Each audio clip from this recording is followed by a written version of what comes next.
그 지시 아까 그 청구인 측에서도 소추인 측에서도 질문했는데 김우규 이 특임대 이 지역대장한테 그대로 지시했죠. 예, 그렇습니다. 뭐 증인의 그 워딩으로는 그냥 예비 명령 내렸다 이거잖아요, 그죠? 가능성도 있으니 대비는 해라 이렇게 지시했다는 거잖아요. 예, 그렇습니다. 근데 이제 김우규 지역대장은 이제 본인이 직접 지시했다 이렇게 이제 얘기를 하고 있습니다. 그게 이제 00시 한 47분경 되는 것 같아요, 그죠? 치워요. 자, 이준우 수방사령관은 당시에 국회에 출동했을 때 이렇게 증언을 했어요. 이 법정에서 출동을 하라는데 국회로만 가라로만 지시받았대요. 그러니까 구체적인 임무를 지시받지 못했대요. 그래서 갈 때 너무 당황스러웠대요. 예. 그리고 그래서 무엇을 해야 될지도 모르겠고 그래서 계속 고민을 했다는 거예요. 그러면서 양재영 국회 협력관한테 물어보고 아까 김봉식 경찰 서울경찰청장도 나와서 증언을 했는데 김봉식 청장도 에게도 전화를 해가지고 제가 뭐 임무가 뭡니까 상황이 뭡니까 계속 물어봤다는 거예요. 증인도 방금 아까 그 녹취록 그죠? 예. 인정했던 거 김창학이랑 이런 대화를 나눠요. 거의 00시 다 어간에 이르러서도 이런 대화를 나눕니다. 그죠? 뭐 임무가 대체 뭡니까? 임무를 하나도 몰라요. 그죠? 예. 내가 맡은 임무가 뭔지 대체 국회에서 내가 뭘 하러 가야 되는지 진짜 몰라요. 그죠? 이 대화 나누는 거 맞잖아요. 그죠? 예, 그렇습니다. 예. 그 이준호 사령관은 이런 얘기를 해요. 법정에서 증언할 때 자기도 임무를 몰랐대요. 임무를 몰라가지고 그러면은 원래 그러면 그 수방사의 임무가 뭐냐 물어봤더니 만약에 국회라면 수방사는 초동조치 부대이기 때문에 병력이 제한된다. 그래서 신속하게 출동을 해서 국회의 가장 중요한 본청 건물의 외곽을 통제하고 경계하는 것이다. 그러면 그 내에 적이 있는 경우에는 특전사 707 부대가 들어가서 적을 섬멸하는 것인데 이때 특전사는 외부에서 특전사, 수방사는 외부에서 특전사를 지원하는 임무다. 이렇게 이제 답변을 해요. 맞죠? 이 임무 맞죠? 법정에서 그렇게 증언하셨다면 아니 작게 말하는 겁니다. 기본- 매뉴얼 맞죠? 기본 매뉴얼. 대테러 작전의 기본은 그렇습니다. 예, 그렇죠. 예. 뭐 법정 증언을 말하는 게 아니라 이 임무를 말하는 겁니다. 그러면 아까 그 이준우 사령관이 국회 본청을 통제해라라고 지시를 내렸어요 증인한테. 그죠? 그럼 이 임무랑 하나도 바뀌지가 않아요. 이준우 사령관은 당시의 상황이 너무나 당황스럽고 그래서 임무 매뉴얼에 따라서 그대로 지시한 거예요. 예, 외부에서 특전사를 지원해라. 근데 증인이 그거를 특전사가 국회의원을 끌고 나오면 국회 본청 입구를 다른 사람들이 막고 있으니까 이 길을 열어줘. 이런 식으로 이제 임무 분석을 하신 것 같아요. 물론 그게 이제 잘못됐다 이렇게 말씀드리는 건 아니에요. 제가 이 법정에서 틀렸다. 그렇지만 이런 좀 차이가 있었다라는 거를 좀 제가 말씀을 드리는 거예요. 그죠? 임무 분석이 약간 틀리죠. 그 다음에 답변할 시간을 주시면 답변 드려도 되겠습니까? 예, 예. 말씀을 계속 예, 말씀하셨는데. 아직 질문이 좀 안 끝났습니다. 잠깐만요. 예. 그 다음에 아까도 국회 본청을 통제해라 이렇게 지시를 받은 거를 일단은 외부 출입을 전면 차단하라로 나는 이해를 했다라고 말씀을 하셨는데, 그죠? 이렇게 이해하셨다는 거잖아요. 정확히 특전사령관이 준 워딩은 이겁니다. 국회 본청을 통제해라 이렇게 지시를 내렸어요. 그죠? 예하 부대 진술서에도 그대로 나와 있어요. 국회 본청을 통제하라라고 예, 지시를 하셨잖아요. 저희 두 개의 팀장들에게 우선 먼저 내린 겁니다. 맞죠, 그죠? 예, 팀장한테 먼저 내렸고 그 팀장들한테 저한테는 또 사후에 보고를 받으신 거잖아요. 보고를 받은 겁니다. 그죠? 예, 알고 예. 있습니다.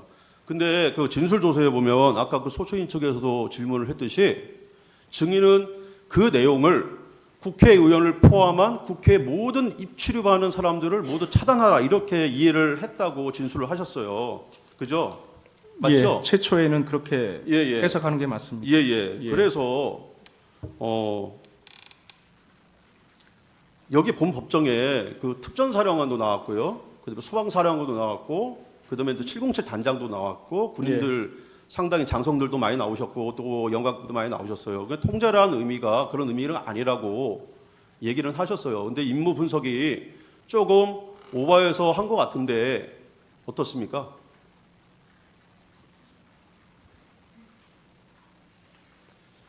임무 분석이 그러니까 이게 정확히 제가 말씀드린 것처럼 예. 단계별 임무를 수행을 해야 되는데 통제라고 하면 통제에 대한 수준과 범위를 증인. 말씀을 하셨어야 되는데 증인, 저 윤갑근 변호사입니다.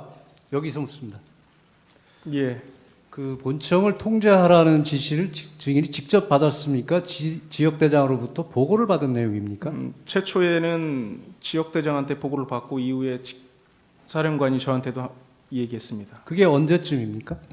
그 시간대가 아마 23시 47분에 지역대장한테 보고를 받았고 그 아마 이후의 시간에 사령관을 그 이유가 얼마나 걸렸습니까, 시간이? 그리 길지 않은 시간이었던 것 같습니다. 증인 그런 내용을 예. 수사기관 조사에서 진술하셨나요? 사령관으로부터 통제 지시 받았다는 내용을 진술한 제가 적이 있나요? 수사기관에서 일관되게 다 진술을 했습니다. 모든 증인 그 수사기관. 당시에 위치가 어디였죠? 이 시간대는 제가 사령부에서 이동하는 시간이었습니다. 제가 23시 30분 어간에 정확하게 어디였습니까? 여의도로 이동하고 있는 그 도로가였습니다. 그러니까 어디쯤 가고 있었습니까? 사령관이 증인의 위치를 알고 있었죠. 정확히 몰랐을 겁니다. 그 당시 사령관도 국회를 들어가지 못하고 국회 주변을 빙빙빙 돌고 있었던 건 아십니까? 사후에 알고 있었습니다. 그러면 증인도 국회 가지도 못했고 사령관도 국회 들어가지도 못해서 빙빙 도는 상황에서 통제하라, 끌어내라 이게 앞뒤가 맞는 얘기입니까? 통제는 미리 먼저 가셨기 때문에 본인께서 직접 우리한테 준 과업입니다. 그거는 뭐 해석의 여지가 없는 것 잠깐만. 같고. 그리고 수방사의 어떤 임무 매뉴얼상 서울의 중요 시설, 국가 시설의 방어 개념이고 방어에는 수방사의 역할은 외곽 경비인 것은 틀림없죠. 지역방위 부대가 그런 역할을 하게 돼 있습니다. 그런 역할이 있는데 수방사령관이 그런 임무를 잊어버리고 본청에 진입하라는 지시를 할 수 있습니까? 그렇기 때문에 저는 이례적으로 해석했다는 겁니다. 이례적으로 해석할 수 있는 게 아니고 정상적인 사람이라면 그 당시에 확인을 해야 되는 거 아닙니까? 우리의 임무와 다르다는 것을 확인해야 되는 거 아니겠습니까? 그렇기 때문에 제가 재구를 요청한 겁니다. 그런데 그 부분은 끌어내라는 부분을 말씀하시는 거고 예. 통제 부분은 그런 이의 제기한 적이 없잖아요. 그리고 지금 어떤 증인의 진술이나 증언에 의하더라도 외부에서 지원해라, 통제해라 뭐 이런 지시를 증인은 엄청 더 확대를 해서 국회의원을 끌고 나오면 본청 입구를 사람들이 막고 있으니 길을 열어주라 이렇게 이해를 했다고 진술을 하고 또 국회의원을 포함한 국회의원의 모든 출입하는 사람을 모두 차단하라 이게 확대 해석되거나 훨씬 넓은 범위로 지시를 내립니다. 그 이유는 뭐죠? 앞서 끌어냈을 때 통로를 확보하라고 한 지시가 사령관께서 직접 언급한 지시고 제가 지원하라고 표현을 한 겁니다. 증인. 그러니까 전후 관계를 정확히 말씀드리면 그러니까 그렇다는 그런 지시가 있기 때문에 그렇게 제가- 오해를 제가- 했다 이거죠. 검찰에서 예. 정확한 워딩을 써야 되기 때문에 그냥 지원하라라고만 해석했는데 그게 뭐죠라고 물어봤을 때 사령관이 말씀하신 워딩들을 활용해서 증인 설명한 겁니다. 아까 그 사령관으로부터 끌어내라는 지시 받고 예하부대 지시 안 내렸다고 얘기했죠. 예, 그렇습니다. 그런데 소추인 측에서 아까 윤덕교 이 특임대 이 지역대장한테 그런 지시 내렸다고 하니까 그거는 사령관이 그 끌어내라는 지시의 연장으로 지시를 내린 거다 이렇게 얘기했잖아요. 지시하셨네요. 왜 거짓말합니까? 그러니까 윤덕규 소령은 제가 서강대교 북단에서 넘어오지도 말라고 했습니다. 근데 우리 임무가 뭐냐고 물어봐니 특전사 우리는 그러한 인원들을 끌어내는 역할을 하는 것 같다라고 표현을 한 겁니다. 윤덕교 소령 그렇게 얘기하지 않습니다. 차량도 출발했어요. 그러다가 3분의 1 지점 올 때 증인이 아까 진술한 대로 증언한 대로 차량을 멈춰서 임무를 해제했어요. 근데 증인은 분명히 얘기했잖아요. 수방사령관한테 그런 지시를 받고 나는 지시를 내리지 않았다. 부당하다고 생각해서 뭔가 위법한 것 같았다. 근데 소추인 측 질문에 다 그런 지시를 내린 적이 있고 그다음에 제가 아까 질문했잖아요. 그런 지시 시간이 이렇게 좀 차이가 나는데 그거는 아까 수방사령관한테 지시받은 것에 연장선상에서 그런 지시를 받았기 때문에 윤덕교 소령한테 지시를 내렸다 이렇게 지금 증언했잖아요. 그러면은 진술 내용이랑 다 틀리잖아요, 지금. 그것을 수행할 수 있는 부대는 경내에 투입한 부대입니다. 아니, 지시를 안 했다면요. 경내에 투입한 부대는 실시하지 않았습니다. 윤덕교 소령한테 윤덕교 국회 안에 소령은 자, 윤덕교 소령한테 내린 증인의 지시 그대로 증인 진술서에 있고요. 이게 저기 윤덕교 소령의 진술조서에 나와요. 국회 안에 있는 인원을 다 끌어내라. 이렇게 증인이 지시를 내렸다는 거예요. 근데 증인 여기 국회 안에 있는 인원을 다 끌어내라. 이게 국회의원들 끌어내라는 소리입니까? 증인이 그렇게 지시한 거예요? 그건 아니죠. 국회 안에 있는 인원들을 끌어내는 것 같다라고 표현을 했고, 그거는 이미 저희가 사령관한테 재고가 된 상태에서 윤덕규 소령이 도착했을 때 서강대교 북단에서 넘어오지 않도록 한 이후에 그러한 역할도 우리가 하도록 되어 있는 것 같다라고 표현한 겁니다. 딱 하나만 질문하겠습니다. 재판장님. 딱 하나만 질문하겠습니다. 재판장님. 하나만. 잠깐 있어보세요. 예. 예, 질문하십시오. 아까 저기 피청구인 대리인께서 뭐 질문 외부에서 지원하라는 의미가 뭐냐 이거를 뭐 길을 열어주라는 취지로 이해했다 이렇게 답변을 하셨잖아요. 이게 이제 검찰에서 진술하실 때 이 맥락을 끊고 질문을 하니까 이제 마치 증인이 그냥 생각나는 대로 이해해서 답을 한 것처럼 그러는데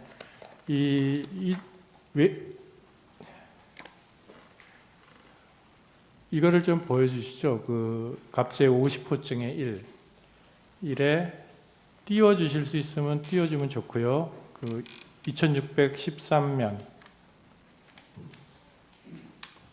외부에서 지원하라는 의미는 무엇인가요? 들어있는 부분 들어있나요? 여기 사람 들어있어요?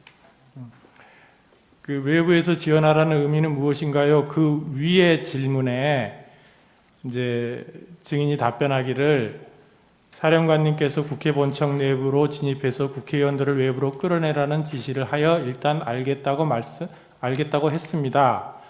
그리고 그 임무를 하달하지 않고 일정 시간 후에 사령관님께 전화를 드려 단독으로 할 수 있는 작전이 아니다. 특전 사령관님과 소통해 보십시오라고 건의를 드렸다. 그것까지 맞죠, 다? 그렇습니다. 그랬더니 나중에 이제 중간은 빼고 사령관님이 전화가 와서 너희는 들어갈 필요가 없다. 이미 특전사가 국회 본청 내부로 진입해 있으니 너희는 외부에서 지원해라. 이렇게 지시를 해서 국회의원을 끌어내라는 지시를 철회하셨습니다. 그 다음에 외부에서 지원하는 의미가 무엇인가요? 이거에 대한 답변으로 특전사가 국회의원을 끌고 나오면 국회 본청 입구를 사람들이 막고 있으니 그 길을 열어주라는 취지로 이해했습니다. 전혀 앞뒤가 맞지 않는 말이 아닌 것 같은데 이렇게 맥락을 끊고 외부에서 지원하라는 의미는 뭐냐고 하면서 답을 그렇게 강요하듯이 질문하시면 어떡해요. 됐습니다.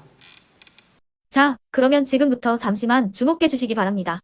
제가 구독자분들을 위해서 선물 하나를 준비했는데요. 제가 항상 여러분들께 드리는 말씀이 있습니다. 뉴스만 평소에 잘 챙겨보셔도 돈이 되고 돈을 벌 수 있다라고 말씀을 드렸는데요. 여러분들은 여기 보시는 삼성전자 뉴스를 보고 어떤 생각이 드세요? 아니면 정치인들의 뉴스, 날씨 뉴스를 보고는 어떤 생각이 드시나요?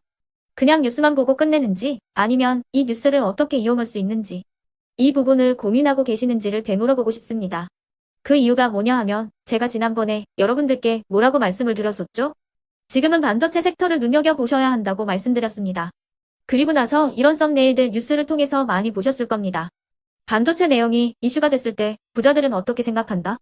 반도체 관련주들은 뭐가 있는지, 어떤 종목이 가장 좋은지, 어디에 투자해야 돈이 몰리는지 자연스럽게 생각한다고 제가 말씀을 드렸죠. 그 이유가 뭐냐 하면 부자들이 봤을 때는 이슈가 곧 돈으로 이어지고 그 이슈가 나에게 돈을 벌어준다는 경험적 확신이 있기 때문에 부자들은 항상 이런 사회적 이슈를 관심 있게 챙겨본다고 제가 말씀을 드렸습니다. 이번에도 마찬가지인데요. 제가 지난번에 시청자분들과 함께하는 주식으로 수익 내기 이벤트를 진행했었죠. 당연히 100% 무료로 진행을 했었고요. 여기 보시면 아시겠지만 제가 지난번에도 구독이라고 보내주신 모든 시청자분들께 반도체 관련주 중에 가장 크게 급등할 딱 한 종목, 많은 종목도 아니라 한미반도체 한 종목을 여러분들께 추천드렸어요. 그러면서 여기 나와 있는 대로 정확히 얼마에 매수해야 하는지 그리고 수익률이 어느 정도 나왔을 때 팔아야 하는지를 이런 부분들까지 여러분들에게 정확히 알려드렸었는데 지금 실제로 어떻게 되었다? 오른쪽을 보시면 아시겠지만 제가 지난번 문자 발송으로 이 한미 반도체를 소개해드리고 나서 실제로 이렇게 5배 이상 어마무시한 상승이 나왔습니다. 100만 원만 투자를 했어도 무려 500만 원이 넘는 수익금이 생긴 거죠. 그래서 당시에도 굉장히 많은 분들이 제가 드린 이 한미 반도체로 수익을 내실 수가 있으셨을 텐데요. 다시 한번 축하드린다고 말씀을 드리겠고, 이번에도 마찬가지입니다. 앞으로도 2024년, 2025년 계속해서 기대해볼 섹터는 AI입니다. 그 중에서도 AI 반도체는 그 누구도 부정할 수 없는 미래 성장 산업입니다. 그러면 우리가 어떻게 생각해 볼 수 있을까요? AI 반도체 종목 중에 앞으로 크게 대장 역할을 하면서 10배 이상 급등할 수 있는 텐베고 종목을 지금부터 열심히 추적해야 한다는 겁니다. 큰 돈을 투자하지 않더라도 월급의 일부분 아주 소액이라도 이 종목을 모아가야 수백 %의 수익률을 손에 쥘 수 있는 것이죠. 지금 여러분이 보고 계시는 이 유튜브 또한 AI 반도체와 아주 밀접한 연관이 있고 반도체야말로 대한민국의 핵심 산업으로 앞으로 더더욱 시장은 성장할 수밖에 없습니다. 그렇기 때문에 제가 이번에도 뭘 보내드리고 있냐면 지난번과 똑같이 구독이라는 문자를 보내주시면 제가 AI 반도체 관련주 중에 앞으로 대장주 역할을 하면서 주가가 가장 크게 급등할 한 종목을 여러분들께 문자 발송으로 종목명과 사고 파는 시점을 모두 알려드릴 건데요. 그 문자를 받고 여러분들이 주식으로 돈 버는 연습을 한번 해보셨으면 좋겠고요. 혹시라도 나는 주식을 하지 않는다 하시는 분들은 주변에 주식하시는 지인분들에게 말씀을 해주셔도 되고요. 아니면 연세가 있으셔서 투자가 어렵다 하시는 분들은 이 종목을 자녀분들에게 한번 사봐라. 이걸로 한번 수익을 내봐라. 이렇게 조언을 해주실 수도 있는 거겠죠. 그래서 지금 이 영상을 보시는 시청자분들 중에 나도 이번 종목이 좀 궁금하다 하시는 분들은요. 누구나 상관없이 그리고 어느 시간대나 상관없이 부담 없이 010-2514-5930번으로 구독이라는 문자 보내주시면 제가 이번에도 똑같이 무료 추천 급등주 문자를 보내드리겠습니다. 이해되시겠죠? 제 번호 010-2514-5930번으로 구독이라는 문자 보내주시면 여러분들이 직접 이슈를 통해서 돈 버는 연습을 해보실 수가 있는 거고 제가 돈을 받는 것도 아니고 투자를 대신해 드리는 것도 아니기 때문에 부담 없이 신청해 주시면 되는 겁니다. 그리고 수익이 나면 저는 다른 것은 하나도 바라지 않습니다. 제 채널에 구독, 좋아요 한 번씩만 눌러주시라 이렇게 다시 한번 말씀을 드리겠습니다.